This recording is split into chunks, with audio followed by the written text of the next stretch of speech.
Dobar dan, gospođo Magda. Dobar dan, izvolite. Hvala. Čime se bavite? Ja sam u mirovini, a bila sam fizioterapeut. Koliko vremena dnevno provodite u kuhinji? U ovoj kuhinji ja provodim jako puno vremena, ujutro od 7 pa tamo negdje do 2-3 sata.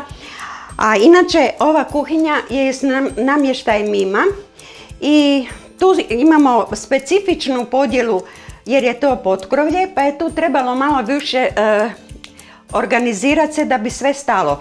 Znači, ovdje je vodeni dio, to je lavandin, gdje se pere suđe, čaše i tako dalje.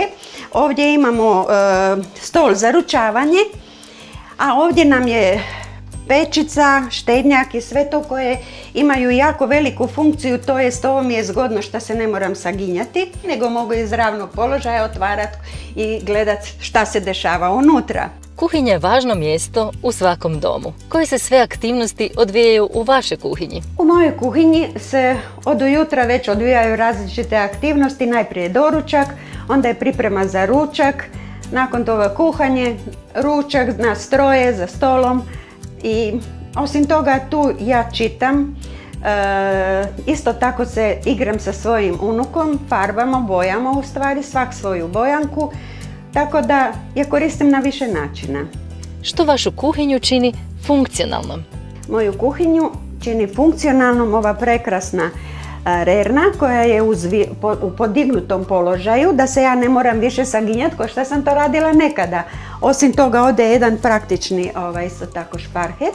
Tako da su to jako važne stvari, a osim toga ovaj element u koji sam mogla staviti sve svoje kućanske aparate koji mi pomažu pri kuhanju. Koji je vaš najdraži detalj u kuhinji? Moj najdraži detalj u kuhinji je ovaj mali elementić u kojem se nalaze začini, nekakvi mali ukrasići i vrlo mi je simpatičan i volim ovakve male neke detalje.